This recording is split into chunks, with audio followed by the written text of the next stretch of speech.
Bonjour, ici Stéphane Lévesque. Bienvenue à C'était hier. Aujourd'hui, on reçoit, je dirais, un amant d'histoire, un historien, mais aussi quelqu'un qui a fait l'histoire du coin, aussi en partie du Québec.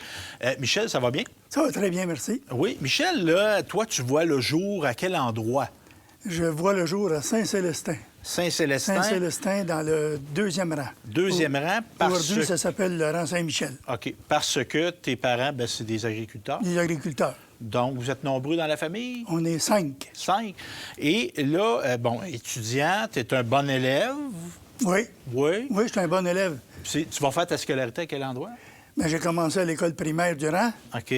Puis ensuite, je suis allé au séminaire de Nicolette une année. OK. Mon élément, j'ai fait l'élément là.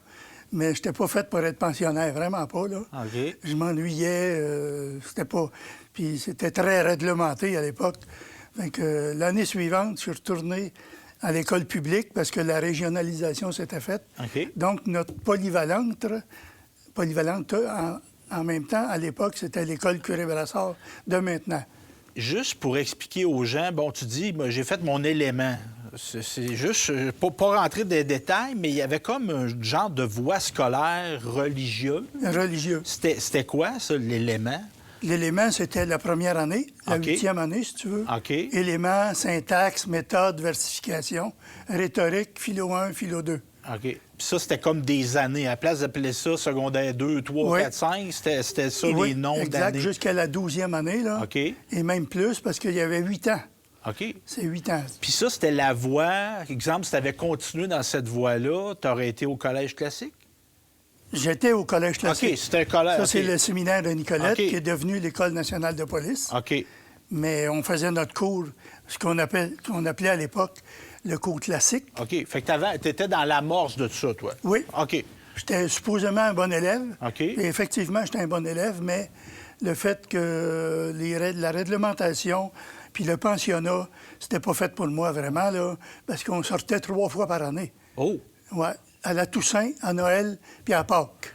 Et ça va amener une démocratisation. Toi, tu es un des premiers à en bénéficier de ça. Dans la famille chez nous. Oui, c'est ça. Avec parce mon que frère, mon frère Claude. on va permettre à plus de gens d'aller à l'école. Parce que, tu sais, comme tu dis, vous étiez 2 dans la famille à pouvoir accéder à des études plus supérieures. Ouais. Là, on va avoir le ministère de l'Éducation, on a comme le rapport parent, Tout à on fait. va démocratiser, on va faire l'opération 55. Oui. Mais toi, tu n'as pas été dans une polyvalente. Non, OK. non, jamais. Jamais. Tu étais juste sur le bord. Oui. OK. Moi, j'ai fait ma 8e, 9e à Nicolette, à l'école Curé-Brassard. OK. Et ensuite, vu le nombre croissant d'élèves qui arrivaient au secondaire, dû à la régionalisation, je suis allé au Mont-Bénil pendant 2 ans. OK. Ma 10e année, sciences maths à l'époque. Là. OK. Il y avait sciences maths, sciences lettres, puis général. Puis toi, juste, on ne passera pas de demi-heure là-dessus, mais exemple, pour les gens plus jeunes, toi, allais-tu à l'école juste avec des garçons? Oui. OK. Oui, juste avec des garçons. Tu étais encore dans cette Oui, optique-là. Puis là, tu arrives, tu vas aller au cégep? J'ai un parcours un peu particulier, moi, là. Parce qu'à partir de la 11e année, vu que j'avais un talent assez raisonnable, OK. j'étais bon à l'école. OK. En sciences, j'ai fait mon application parce que moi, je voulais faire un prof d'éducation physique. Ah, c'était Et ça. j'ai été admis à l'Université de Montréal OK. en éducation physique. OK. Et je suis allé à l'Université de Montréal pendant un premier semestre. Mais là, vraiment, là, j'ai frappé mon Waterloo un peu. Physiquement aussi, parce qu'on m'avait recommandé de cesser ce cours-là à cause de... Je faisais de la haute pression étant jeune. Oh. Puis là, bien, les orienteurs à l'époque, là, c'était pas très fort. Fait que je suis revenu chez nous. Puis, bon, il y avait un nouveau cours installé. Ça s'appelait le CPES, le cours préparatoire aux études supérieures. OK. Ça, autrement dit, c'était une avant les cégeps, quasiment. Là. OK. Puis, je suis venu ici, ça se donnait au séminaire de Nicolette. T'es retourné.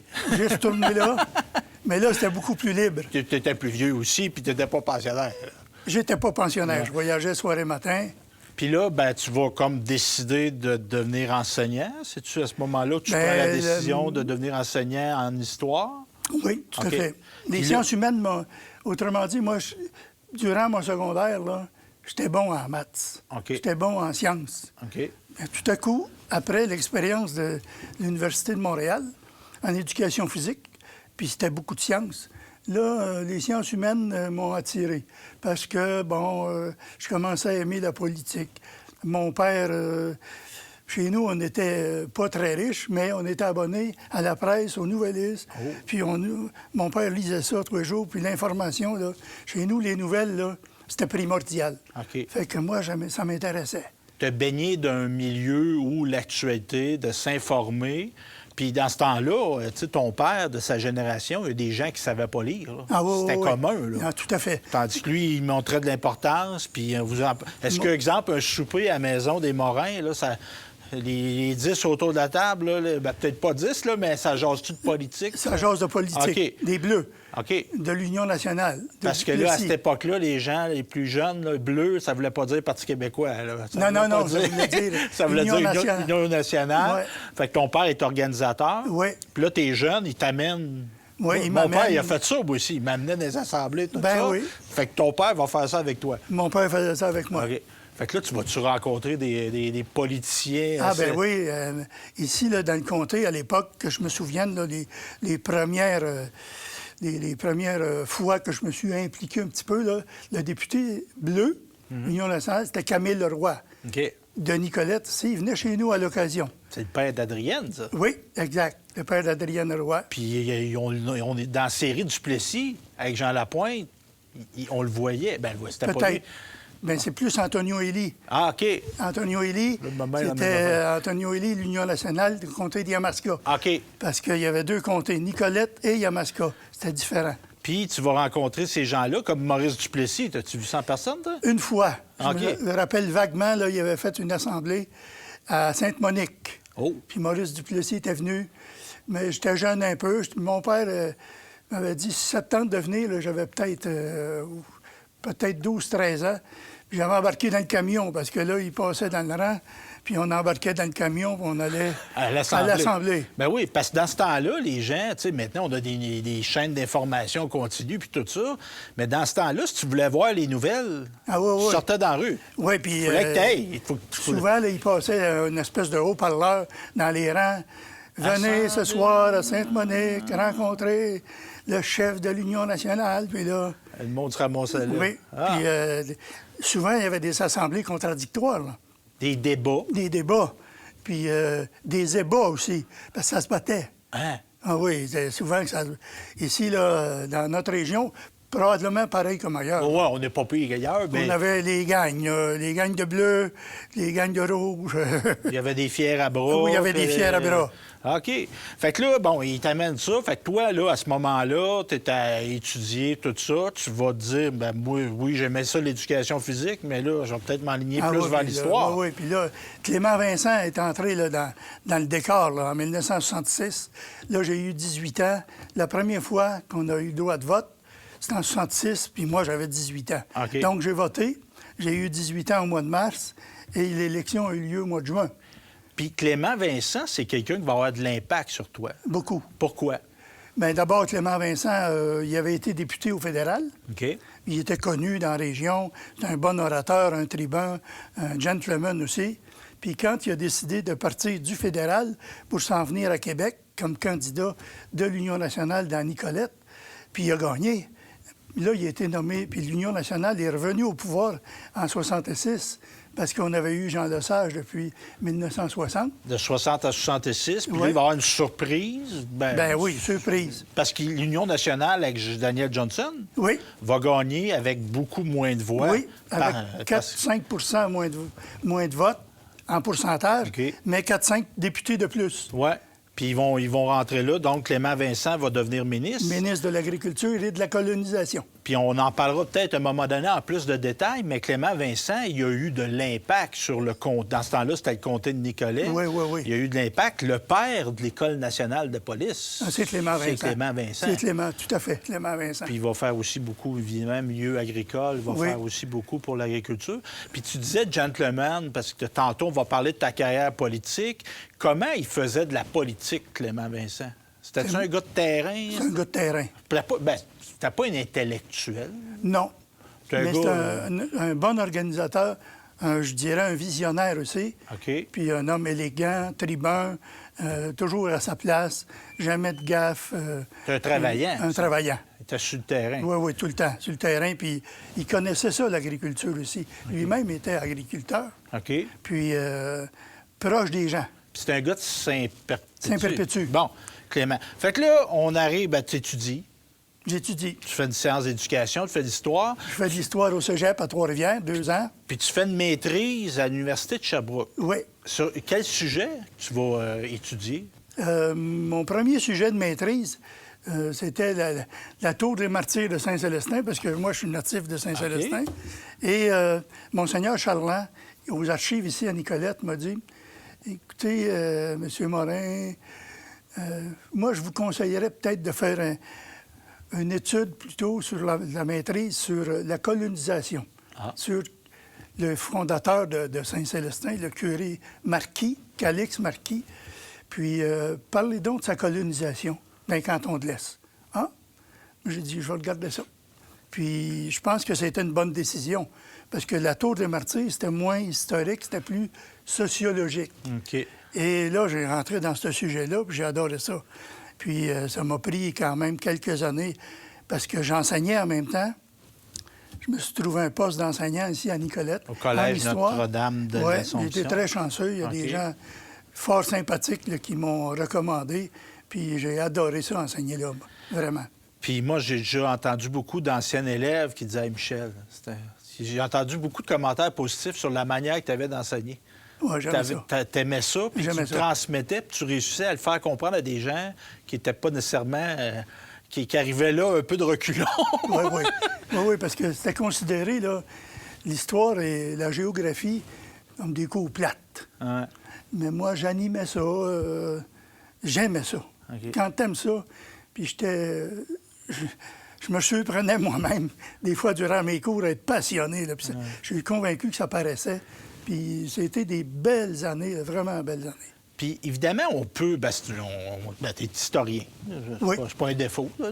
Non. On peut te qualifier d'historien. Puis, des fois, dans les milieux universitaires, on peut voir ça, l'historien ou le géographe là, qui est dans son bureau tout seul, là, puis il est concentré sur sa matière, puis il fait des recherches, un peu comme un ermite. Toi, tu vas pas être comme ça. Tu vas vouloir diffuser la connaissance. Oui. À l'école, évidemment. À l'école, oui. Mais tu vas aussi créer des outils de diffusion d'histoire. Entre autres, la Société... d'histoire régionale de Nicolette. OK. Oui. Tu vas t'impliquer là-dedans? Oui, dès le début. On a fondé ça avec Denis Fréchette, Mme Duhem, Mme Crochetière, Mme Bonneau et compagnie. Là. Ce qu'on a fondé, c'est les cahiers nicolétains. OK. Puis ça, c'était une revue d'histoire sur Nicolette. Sur Nicolette. Et les environs. On s'était donné comme objectif que tous les articles qu'il y aurait dans les cahiers nicolétains, c'était inédit. Puis ça a duré. On a fondé ça avec l'aide de Monseigneur Martin, de Denis Fréchette, beaucoup, là, des bons leaders. Puis moi, comme historien, c'est sûr que j'assurais une certaine continuité là-dedans. Puis ça a duré. On publiait 4 numéros par année. Ce qui est beaucoup de travail. Pendant 10 ans.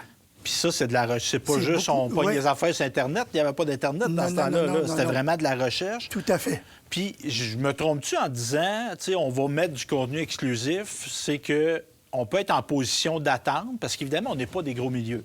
Hein? Nicolette, c'est pas Montréal, là. On va le reconnaître, mais si on attend qu'ils parlent de nous autres ailleurs, ça se pourrait qu'on attende longtemps. Oui. Fait que toi, tu t'es dit que les gens qui étaient là, on va parler de nous autres. Tout à fait. On va parler de notre histoire. Puis on avait la chance aussi d'avoir comme conseiller senior là, Monseigneur Martin, Albertus, Denis Fréchette et un certain nombre de prêtres qui connaissaient parfaitement bien les archives du séminaire de Nicolette, qui sont parmi les archives les plus riches au Québec. Là.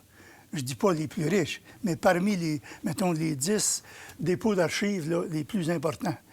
Comme dépôt. C'est une mine d'or. Ah, c'est une mine d'or. Pour un historien. Tout à fait. Je te perds là, je te laisse là 2 mois de temps, là, tu t'ennuieras pas. J'ai pas de misère là. Non, va t'amener à manger, là. Donc, tu vas faire ça. Évidemment, là, il y a un appel, là. Oui. Il y a un appel, parce que là, tu me dis, j'allais à des assemblées politiques, tout ça. Tu vas apprendre et enseigner l'histoire, mais là, il y a un chant des sirènes qui se font entendre. Oui. Parce que tu vas te mettre à t'impliquer politiquement. Oui. Plus sérieusement. J'aimais ça. OK. Ça commence comment? Ta première, je dirais, job politique, c'est quoi? Bien, mon père m'a dit, regarde, je vais te montrer. À l'époque, on appelait ça faire du pointage. OK. Faire du pointage, là, tu visites les maisons, puis là, tu jases un peu avec, puis tu sors de là, puis tu te dis, bon, bien, sont-ils avec nous autres ou contre nous autres? Puis tu retournes à la maison, puis là, tu te dis, je pense qu'ils sont avec nous autres. Donc, sympathisants. Puis ça, juste pour les gens, pourquoi qu'on va pointer? On peut pointer par téléphone aussi. Oui. Maintenant, c'est... Mais à l'époque, ça se faisait pas. C'est moins en mode, le pointage. C'est plus difficile de... Oui, aujourd'hui... Mais ça, on va faire ça. Dans le fond, on part de la liste électorale. Oui. Puis c'est lors de la journée des élections. Bien, on va appeler notre monde qu'on pense qu'ils sont avec nous autres pour dire, n'oubliez pas d'aller voter. Oui. Hein? Ceux qui sont à convaincre, des fois, on peut...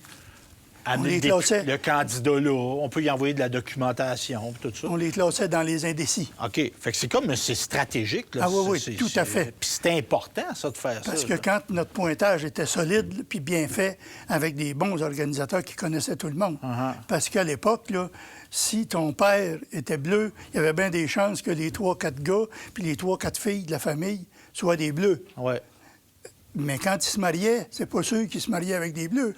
Parce que des fois, qui prend mari, prend pays. Bien, chez nous, c'est arrivé. Mon père, c'est de famille bleue. Ma mère, c'est de famille libérale. Ah, fait qu'elle est devenue bleue? Elle est devenue bleue. On ne sait pas. Mais, ouais. Je sais qu'elle a eu affaire à parler à Marcel, puis Marcel lui a parlé aussi. Quelquefois. Là. Un petit sujet de discours. Ben, oui. Ça arrive d'une vie de couple, ça. Ben, oui. Hein, c'est pas grave, ben. Parce que la vieille adage, c'était « Tu n'iras pas annuler mon vote ». Oui. C'est un peu niaiseux, là. Oui. Aujourd'hui, on trouve ça comme ça. Oui. Ben, ça a évolué, puis c'est un autre monde, là. Puis heureusement, puis ça peut, tu sais, on pense maintenant, exemple, le droit de vote des femmes, comme c'était quelque chose que... Mais ta mère a déjà pas eu le droit de voter. Ma mère, elle est née en 21. En 44, le droit de vote des femmes? Oui. Peut-être qu'elle n'a pas voté là, dans sa tendre jeunesse. Là. C'est quand même quelque chose. Oui. Puis moi, ma grand-mère, qui est morte il y a quelques années, là, il y a déjà 20 personnes, ma grand-mère. Là. Elle n'est pas d'un musée. Là. C'est quelque chose d'inadmissible. Oui. Heureusement, ça a changé. Fait que là, il arrive un gars, Louis Plamondon, qui se présente le Parti conservateur, le progressiste conservateur à ce moment-là, avec Brian Mulroney. Mais... Avant ça, il y a un avant. Il y a un avant. Parce que tu vas... Comment? Ben, tu vas travailler pour Louis, toi? Oui, tout à fait. Mais comment vous... parce que Louis est un gars de... Il est né à Saint-Raymond-de-Portneuf. Oui, mais il demeurait à Sorel. À Sorel? Sorel-Tracy. Comment tu viens à t'acoquiner? Oui. Avec? Mais un cours historique avant. Ouais. Bon, moi, Clément Vincent, j'ai suivi sa carrière politique. Puis Clément Vincent, il a été député de 66 à 73. Là, on était très proches. En 73, l'Union nationale disparaît. Donc, les Bleus, tout à reconstruire, là. Puis, bon, les Bleus étaient à terre complètement. L'Union nationale n'existait plus. Sauf qu'il est arrivé un scandale, entre guillemets, dans le comté de Johnson. Il y a un député qui a démissionné, un député libéral, M. Boutin, en 74. Là, Maurice Bellemare, le lion. Le vieux lion décide de se réimpliquer dans l'Union nationale avec l'aide de Clément Vincent, de quelques autres anciens députés. Et Maurice Bellemare se présente dans le comté de Johnson. Et moi, je reçois un appel de M. Vincent qui dit « Michel, irais-tu donner un coup de main à M. Bellemare? » Il dit « Je vais te passer ma roulotte, puis tu vas demeurer sur un camping à Wickham pendant 3 semaines, 1 mois. » Et moi, j'ai suivi M. Bellemare en 74. Quelle expérience extraordinaire. Parce que l'Union nationale, c'était mort. C'était mort. C'était mort. Il va comme avoir un regain pour l'élection de 76 avec Rodrigue Biron, entre autres. Mais cachons-nous pas que... Puis moi, je n'étais pas dans le secret des dieux de l'Union nationale, là. Mais j'ai comme l'impression, connaissant le vieux lion, Maurice Bellemare, l'organisateur en chef des libéraux, c'était Paul Desrochers. OK. De Robert Bourassa. Ben oui. Et je suis à peu près convaincu, je n'ai pas les preuves écrites, que M. Bellemare avait des arrangements avec les libéraux Parce qu'il ne fallait surtout pas faire élire les péquistes. Bien là, Maurice Bellemare, lui, il disait pas PQ, il disait PQ. PQ. Parce qu'il dit, moi, je dis barbecue. Il dit pas Ouais, barbecue. Barbecue, c'est ça. Exact. Mais les gens qui écoutent, là, si vous faites des recherches sur Maurice Bellemare, c'était un personnage qui était très coloré. Ah, Bien, des équivalents, là, puis je ne veux pas comparer les hommes, mais c'est un peu style Jean Garon. Ah oui. Le style Yvon Picotte Yvon qu'on a Picotte, eu oui, au Parti libéral. oui. Très Denis Coderre aussi. Très volubile, Ah, très... oui. Puis tout le temps avec un petit sourire. Il disait PQ, mais il faisait un clin d'œil en même temps. Puis C'était pas un mauvais monsieur, ça. Non, mais... C'était pas un mauvais monsieur.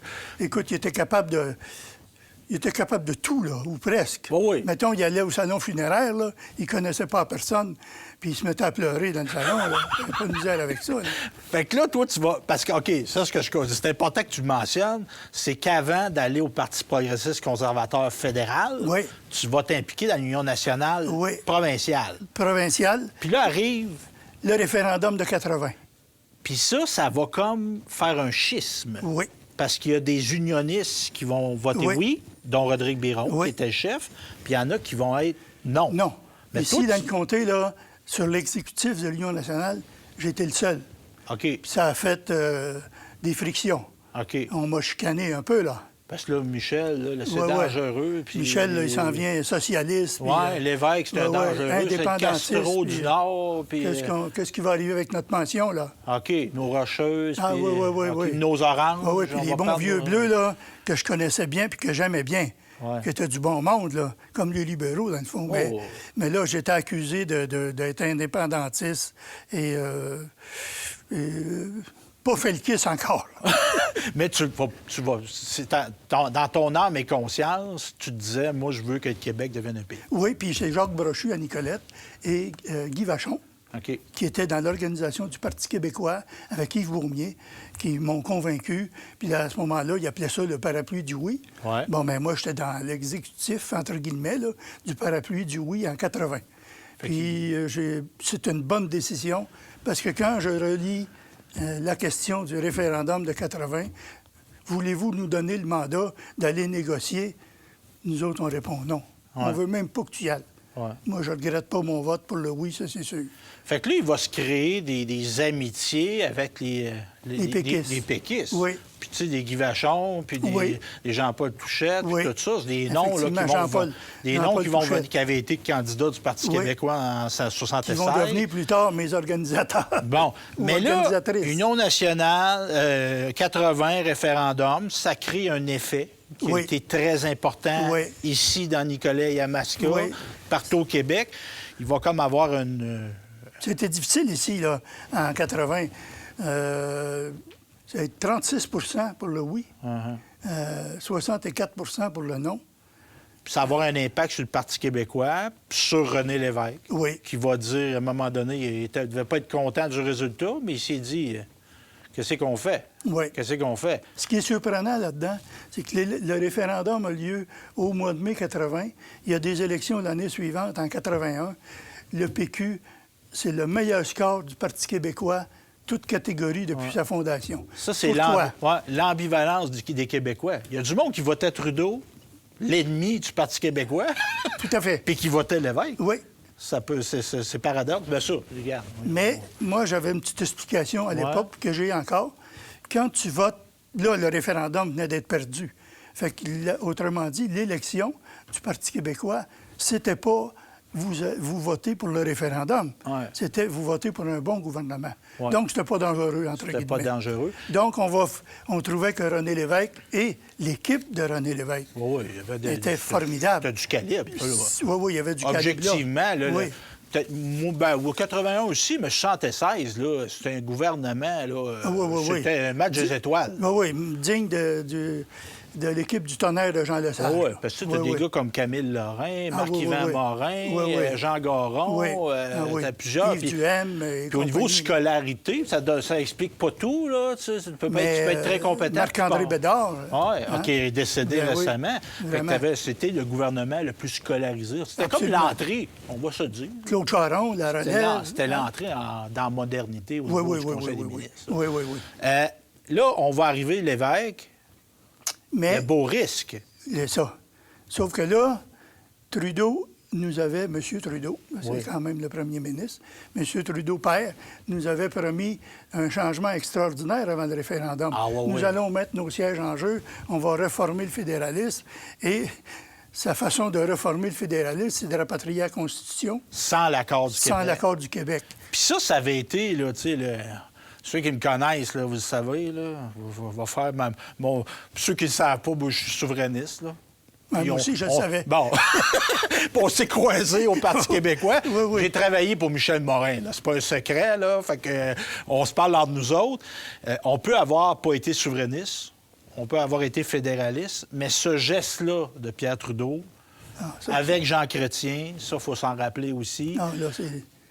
il va y avoir une dénonciation nationale québécoise de tout ça. L'Assemblée nationale va dénoncer. Ah, tout à fait. Tous les partis vont On dénoncer. n'appelle pas ce ça geste. la nuit des longs couteaux pour rien, là. Parce que, pour expliquer, on enlève des pouvoirs à l'Assemblée nationale. C'est ce Oui. qu'on a fait.